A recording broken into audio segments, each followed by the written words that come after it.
Another episode of Sport Karate Radio coming at your way this week. We have special guest, the man, myth, and legend, Richard Plowden, talking with us about a bunch of different things regarding point fighting. And as always, I am joined by Mr. Corey. How you doing this weekend, Corey? I'm doing spectacular. I'm super excited for this episode. I've known Mr. Plowden for some time. I've been able to get to know his family a little bit. I've watched them compete. I've talked to them, and this is something that I've been excited about all week. Just thinking about this as I drive and everything else and what we're going to talk about. So I am pumped up for this episode. So I am doing fantastic. Very good. Well, to start things off here, we're going to hit you guys up with some tournaments. We have the North Carolina Open, like we have been mentioning for the past couple of weeks, so make sure you guys are there in September. I believe it's the end of September, the 29th or the 30th, I want to say. And that's going to do it for the tournament in Raleigh, North Carolina. What do you have for us for tournaments, Corey? Come fall is the season for tournaments in the Midwest. I'll try to do it in order. On September 3rd, we have the Northwest Indiana Open, and that is still to be announced with Grandmaster Alex Dunlap, so it's going to be in Indiana. Then let's see here. We have the Plumber Karate America Capital City Open Fall Championships on September 10th. That's going to be at Lodi Middle School. And then just 2 weeks after that, we have the Southern Wisconsin Open Fall Classic Karate Tournament. And that's September 24th in Verona High School with Mr. Christensen. We then have Diamond Nationals coming up, the NASCA event of the fall, Friday and Saturday, October 6th and 7th. Then I have another one October 22nd, Rice Martial Arts Academy. Infinity Martial Arts Battle of the Badger State is on November 5th, and the Milwaukee Open Martial Arts Tournament is on Sunday, November 12th, and that's going to be at Nicolay High School. So we got a whole stack of stuff coming along here. Right before Diamonds is pretty packed with tournaments from school starting all the way to Diamonds. It's just a huge push. I think, and I can't forget, there's the NAIKC. I believe it's September 15th. That's going to be in Michigan with Mr. Cannell Lovelace. So I think every weekend this month I'm at an event, as far as I know, which is crazy. It's fun, but it's also crazy. Yeah, you're happy to do it, but happy when it's done. Correct. And everyone's, you get the weekend off of teaching karate, and like, oh, did you enjoy your vacation? I'm like, no, I did karate the whole time. But it was great. So. And I think there's something in Ireland this weekend here, too. Oh, would that be the Irish Open? I don't think it's the Irish Open. I think it's one of the different leagues like the WKF or WKU, something like that. Over in Ireland, I think, if I'm not mistaken, this past weekend. But all right, anyway, moving away from our tournaments here, we got our hot topic of the week. We posted a little poll in one of the Facebook groups. Actually, one of our sponsors' Facebook group, Century Martial Arts. If you guys aren't a part of that Facebook group, make sure you guys check that Facebook group out. It's just Century Martial Arts Facebook group. Check them out on Facebook and like their page if you haven't. And join that group if you get a chance, because we do post some polls and stuff in there from time to time. But we got a lot of feedback on a question that we asked, and the question was, who chooses not to compete at tournaments? And within like the first 5, 10, maybe 15 minutes, we got some wide variety of answers within there. Everything from, I choose not to compete because of a bad experience that I've had at a tournament. I choose not to compete because it's unrealistic compared to what my style offers. Or even some people I noticed have said, well, I'd have to change my whole curriculum. And it's very interesting. It seems like a lot of the people that have commented on that post are coming to one of those three conclusions within there. So it's very interesting to see that it's, people aren't competing because of a billion different reasons. It's basically those three. And I think that if we can help eliminate at least the bad experiences at the tournament, that it might draw more people. It's pretty obvious. If they have a good time, they'll probably come back. And if they have a bad time, they're not going to compete anymore. Absolutely. And if you guys have any events coming up or things that you know about, feel free to let us know. We got that Facebook group that we're in. We have a couple things that you can get a hold of us at. So just kind of throw us a line, let us know what's going on, and we will try to roll that into everything and kind of get everyone on the same page and moving in the same direction, and kind of ultimately if we can get everyone with the same ideas, I think that'll help sport karate overall a huge amount. So let us know what's going on. Yeah, and another thing we're trying to do, we're trying to get some really cool guests for you guys to listen to. Like Corey said earlier, Mr. Richard Plowden, he's like a living legend of sport karate, and we'll have an intro for him coming up here once we get a hold of him. You know, if you guys have any suggestions or if you want to be on the show, shoot us a message on Facebook. We'd love to hear from you guys, or comment on anything on the Sport Karate Radio Facebook page. We want to hear from you guys, and if there's anybody you want to hear, or you want to be on the show or anything like that, we'd love to have you guys. So hit us up on Facebook for sure, or shoot us an email. But moving on to our hot topic, we'll go into that a little bit more. Bad experiences at tournaments. Corey, what do you think people are experiencing if they have a bad experience at a tournament? Is there anything that really comes to your mind? I'm going to just shoot from the hip here. I think there's two really big, broad topics here that kind of make a bad tournament. You know, one is going to be the organization is bad or poor. And two is going to be the administration and kind of like the people judging aren't either on the same page, or they're working with a completely different set of rules that wasn't very clear. So it's kind of like there's administration and there's organization. I feel if one of those things doesn't work, then it's really hard to have a positive experience. As far as organization goes, are you talking about like divisions and or how it's I'm organized? talking about divisions, timing, how things are set up. Do they start on time? Do they do what they say they're going to do when they're going to do it? Kind of do they stick to the schedule that they have? Or if there are changes, are they very open about how those changes come about and what's going to be going on next? I've been at tournaments where I had no idea what division was happening. Nobody was telling me what was going on, and I literally laid on the floor in the corner, kind of just biding my time until suddenly I heard my division called 3 hours after it was supposed to be. It's not fun to do that at all, because it's stressful, and you're not there to lay on the gym floor for 3 hours, right? And then I've also been at tournaments where I show up, and there's always that element of curiosity of when you're exactly going to go, because when we get these really big, especially the national or world events, there's a lot going on.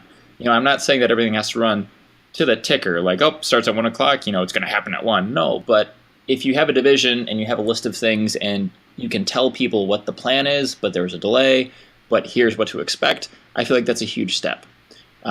If there's no communication at all with that organization, if it's all chaotic and all over the place, it's frustrating and doesn't help the sport or the professionalism of the person running the event at all. So I guess that's kind of what I meant by organization. And there's a long joke, I think, that goes around the whole karate and martial arts community on tournaments run on karate time. And that means whenever they call your division, they call your division, whether it be 10 minutes after it's posted to start on the flyer or it's 2 hours after it's posted on the flyer. Well, I mean, a couple things. So, there is the joke, as you said, that everything runs on karate time. And I don't necessarily agree that it has to. I mean, we all know what happens. But I think if you say you're going to start a tournament at 10 o'clock or at 10:30, that you should start that tournament at 10 o'clock or 10:30. I've been to events where they didn't start because they wanted more people to show up. So they waited. But they didn't announce anything. They just kind of didn't start and kept it rolling. And, there was like, I showed up early to be here on time, and I don't even get a reason as to why we haven't gone yet, and that's frustrating. And then the other piece of it is, I was at the U.S. Open earlier this summer, and, the U.S. Open is a huge event, and it's kind of a joke that we all have that, my division's set to start at 9. I'll probably go at 1, But with that, you have a list of the divisions in each ring they're in, so you kind of know where you are and you kind of know what's going on, and that helps a lot. And it is what it is, and they're an organic experience, so it never runs the way you want it to, because you're getting hundreds to thousands of people who are all passionate about karate, but not necessarily about scheduling, in the same room and make them kind of do the same thing for a while. So it's going to be interesting, it's going to be kind of fun and crazy, and that's okay. But I do think that that sense of professionalism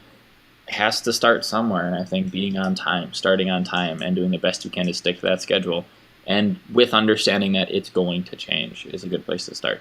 Cool. Well, It is about that time to talk with Mr. Plowden, so we're going to switch gears. That was your hot topic for this week. It was pretty laid back all week long, so we just kind of put that question out there in the Century Facebook group to kind of give us some feedback on why people don't compete, and that's kind of the conclusion that we came across, those three reasons. But we're going to switch gears. We're going to talk to Mr. Plowden. This episode of Sport Karate Radio is brought to you by Century Martial Arts. Century Martial Arts is the world leader in martial arts since 1976, offering sparring gear, weapons, uniforms, belts, and more. Check them out at www.centurymartialarts.com.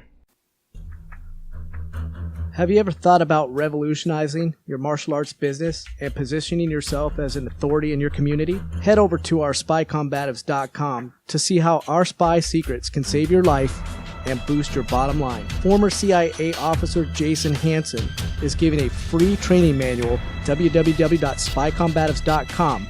Head over there today to reserve your copy. We are here with the man, myth, and legend himself, Mr. Richard Plowden, coach of Team Impacts and president of WKC USA World Karate Commission. Mr. Richard Plowden, how are you doing, sir? I'm doing well, guys. It is a true honor to have you on. I know both me and Corey are pumped up to have you talk point fighting with us, so we're looking forward to this one. Well, that's my thing. I'm a martial arts addict, so we can go for hours. So the first question we have for you is a broad question, and that's the growth of point fighting. What have you seen as a coach, and you're traveling to all of these tournaments? Have you seen it? Have you seen point fighting grow within the last 5 years? No, I can honestly say, Bobby, that I can't say that it's grown because I come from an era where, at the Battle of Atlanta in the early 1980s, each weight division had 2 rings going. So you'd have some divisions that would have as many as 50 fighters. We all also had a situation where back then the PKA was popular, and many of the fighters who were PKA world champions, when they didn't have fights scheduled, they came and played in tournaments. So our numbers were vast. Everyone did tournaments back then. Now we have a situation where many schools, and it's funny because I saw a post that you put up on one of the sites asking about schools that don't compete in tournaments, and we have so many now that don't, whereas in the past they used to. I have to say though that the athletes today are stronger and faster than my generation was. The guys the last 5 to 10 years, maybe even a little bit more than 10 years, because Raymond Daniels has been around for a while. Those guys are Raymond Daniels, the Mike Pomberos, the Jotty Tensions.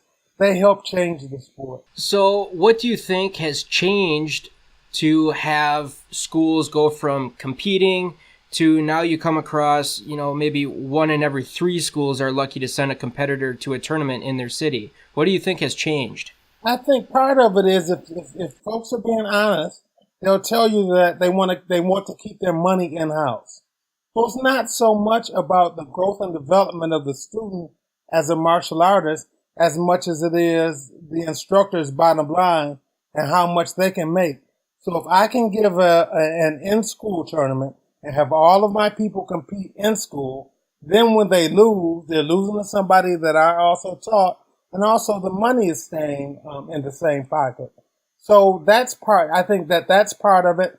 I think that we've become so cookie cutter that instructors are looking to buy programs that they can just implement right away into their schools that don't take as much gray matter from them and as much of an investment in their time and effort to develop the students.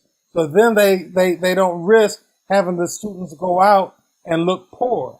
Everybody in the environment basically looks the same. Tournaments used to be a situation where we could sit back and gauge ourselves against other people. What are they doing? How are they improving? How is the activity progressing? Now we've become more sophisticated self-esteem centers, I think, than actual martial arts schools. and there are no divisions in tournaments for sophisticated self-esteem. Absolutely. We had an interview not too long ago, and we were talking with a school owner who advocated not doing tournaments, and we were asking him why. And it was really interesting hearing his perspectives. But one of the biggest pieces that he brought up was that he didn't want his kids to have a bad experience.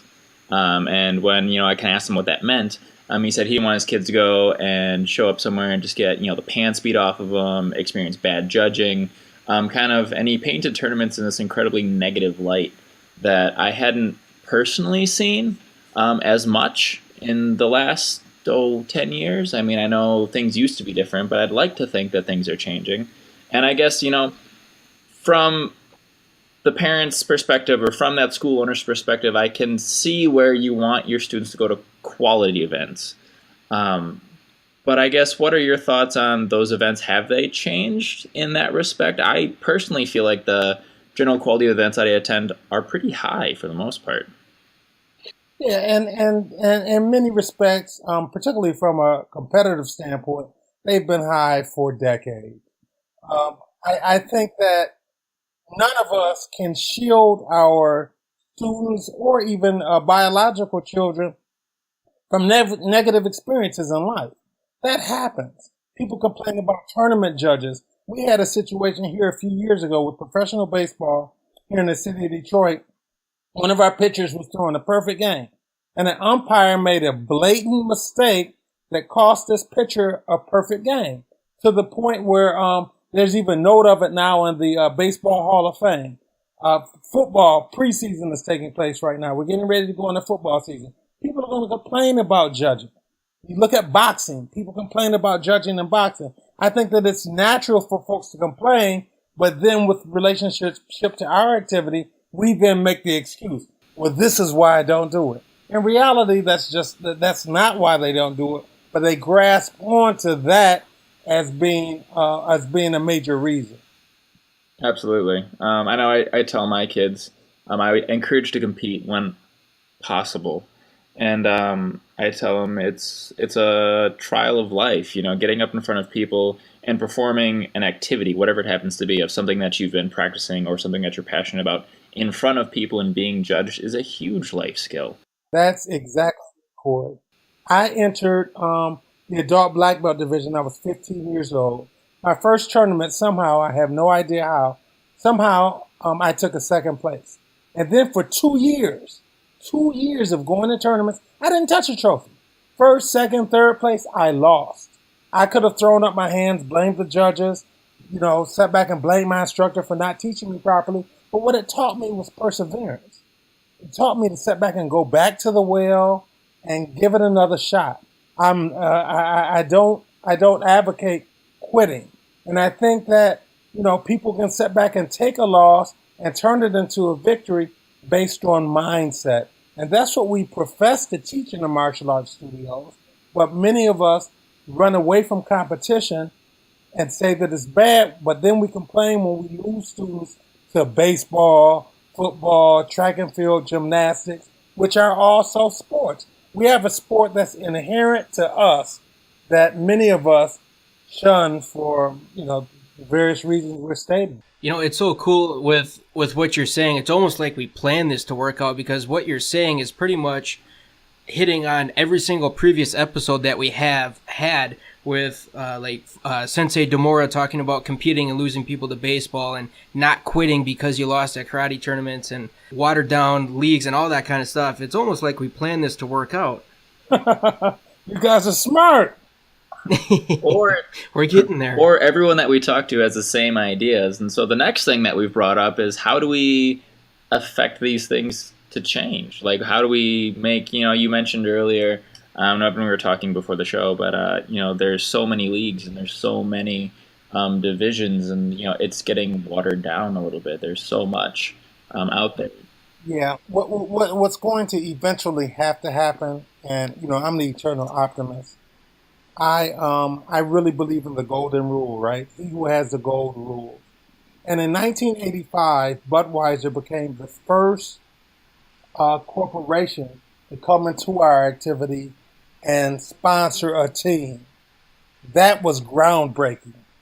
From Budweiser, Atlantic and Transworld Oil Companies came in and sponsored teams.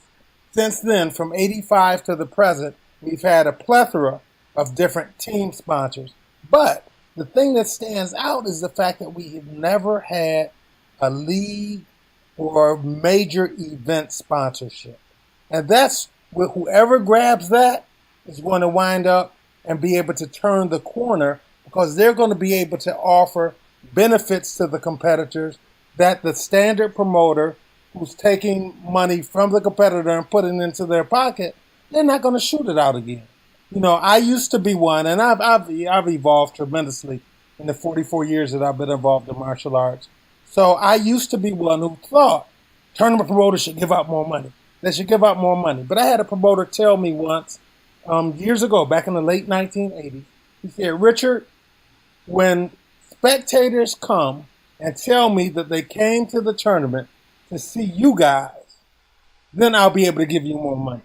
Because in reality, we're not generating any revenue from the standpoint of our popularity or our skill set. But if we get sponsors involved in event promotion, and then we can begin to work on branding our athletes, that's when we turn the corner. That's what's missing. Absolutely. Make them a superstar, basically. Make them some... That's it. Yeah, there's no branding that takes place. You know, when in the 1970s, when Educational Funding Company and the various consultants came in and began to encourage people to run their schools like businesses, that was phenomenal. It changed the industry in that respect. We have not had the same type of interest from a business or a company standpoint in assisting tournament promoters with going to the next level. That's the frontier that I'm looking at. Why haven't we had any big name sponsors do that? I mean, is there a reason that you see that we can't have another Budweiser, start up a league or even just an event? Well, Bobby, if people really do the research, you will find that even with the team sponsorship, most of the companies that have come into our sport came in because someone knew someone. With Budweiser, the guy that put the team together, Harry Krebs, happened to go to school with a guy who was vice president in charge of marketing for Anheuser-Busch, Joe Martino. So Harry convinced Joe Martino that karate was viable. He eventually wound up getting us 6 shows on ESPN even. So that worked out. You look at Steve Babcock with Paul Mitchell and his relationship with John Paul DeJourian. You look at with Transworld Oil and Atlantic, you look at Skipper Ingram and his relationship with the gentleman that owned the oil companies, John Doyce. So it's always been some kind of relationships that have taken place. Nobody's ever put together a wonderful proposal and taken it to a business and said, hey, we're a viable outlet. Come on and sponsor us. That's part of the challenge. And then, too, until now, it started really with Jason Chen. Until now, the companies that make money off of sport karate have never reinvested in the sponsorship. So if I'm an outside entity and I don't see the people in your family spending money with you, what's going to make me think that I'm going to be able to come in and make some level of profit as a result? So once Jason Chen with All-Star Gear, what happens to sponsor Team Impact, once Jason started spreading some money around, giving sponsorships, then you had other entities who decided to do the same thing. Top 10 is now sponsoring teams. Century is now sponsoring Team Paul Mitchell. So that's planting the seeds. So once we can strengthen ourselves from that standpoint, as far as the individuals that are making money off of the sport and reinvesting, then we can have a solid platform to go out to outside companies and try to encourage them and convince them how can they benefit. That's what they want to know. The bottom line, how can I benefit? Yes, sir. Last but not least, what the question that we have for you is, what do you look for in a fighter? If you're looking to add another person onto your team, Team Impacts, what are you looking for in that person? You know, Bobby, you and I have never met, and you know, we've had casual conversation the last few days. To be such a young guy, I'm really impressed. Well, thank you. No. You're a sharp guy. You're sitting next to Corey, who I have a whole lot of esteem for. But so I'm saying that to say that that's a wonderful question. One is character and attitude. I don't want any a-holes on my team, and they have to be able to fit in with the people that I have who are part of Team Impact. Team Impact, but those guys, we're more than just a team. We're family, and I say that with two of my biological children on the team. But Ross Levine, Rona Soleman, Willie Hicks, who started training with me when he was 5 years old, Jason Grenier, we all get along and love each other. So the chemistry there is so super important. So I can honestly say this now. I'm honestly looking to expand my team a little bit. So I'm quietly watching individuals to see who might be able to fit in as part of Team Impact. And I haven't even shared that necessarily with my team members. So they're going to jump on me for putting it out there like this. But I am looking for a couple of fighters that can help shore us up moving forward for the future. And also, I've been in some conversations with individuals about possibly adding a couple of juniors. And again, their attitude is not also what's so important, but it's those doggone parents. You know, there's some juniors out there that are awesome, but if the parent is a little bit too active in being an agent and promoting the kid, then I'm not interested. So I've always been curious. I've seen a lot of your fighters on like YouTube and Facebook and all that kind of stuff. I don't want to say you're not interested in forms, but why haven't you gone into the forms category? Why have you just stuck with the point fighting? That's another great question. But if you look, ASG, major products are sparring gear. So, you know, typically I'm not going to have a forms guy in one of our brand new helmets that's selling like gangbusters, and then the hand and foot pads. So that is something I can honestly say I haven't really considered at all. Is it just because of the sponsor, ASG? Yes. Yeah, well, it's not Jason's fault, but it's just it doesn't fit into our wheelhouse. Now, Right. If Jason came out with a traditional lead that he was interested in pushing, and then we can step back and throw it on. But unfortunately, I can't just sponsor individuals because I'm a nice guy with a budget. It all Right. has to fit. It has to fit into a certain wheelhouse. Absolutely. What can we expect from Team Impacts coming up to the end of the year? Are you guys hitting up a couple of tournaments as a team, or where are you guys going to be at for the rest of this year? Well, our next event is going to be Diamond. So last year we were fortunate enough to win the team fighting championship at Diamonds, beating Team Paul Mitchell. And I think that this year, I understand that the All-Stars, American All-Stars, are definitely coming. So I think that that'll be an event where there are the best teams in North America, possibly even the world, if we get a couple of European teams over, will be there, and that's where we want to be. So we're going to do that, and then some of our guys are doing the WKC World Championships in Orlando. Ross Levine is making his return to the WKC there. My son Awesome. Avery is going to make an attempt to defend his title there. So those two in particular, I'm not sure, but a wonderful event that happens to be close to the WKC World Championship. So that's why the last couple of years we haven't really done it as a full team. But it's the Pan Ams down in Miami. You know, Alex Reyes is a good friend of mine. His dad Manny is a wonderful guy, and I like Miami. I like the Pan Ams.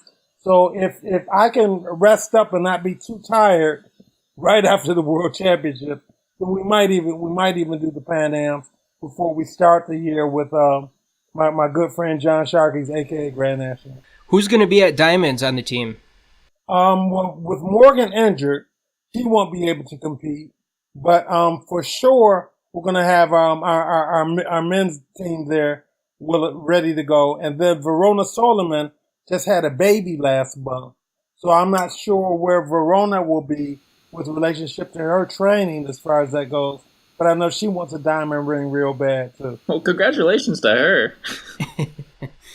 Yep, she and Jason have been married for a few years, and they just had their first child and brought the baby out to the Capitol Classics where we happen to win team fighting. Starting them young, sir. You should see the outfit she had on. She had on the Impact's outfit. Perfect. Yeah, Jason and Verona are crazy. They're great people. Excellent. Well, Mr. Plowden, I think that's all we got time for today, unfortunately, but thank you so much for taking the time to talk to us about point fighting and kind of your opinions on the sport and what's going on. We appreciate everything you've done and continue to do with Team Impacts and in general, and thank you again for making the time for us tonight. Well, thank you guys for reaching out and indulging me in my addiction. Thank you very much. Head over to SpyCombatives.com to see how our spy secrets can save your life and boost your bottom line. Former CIA officer Jason Hansen is giving away a free technical manual at SpyCombatives.com. Century Martial Arts, the one-stop shop for anything martial arts related. Visit them at www.centurymartialarts.com.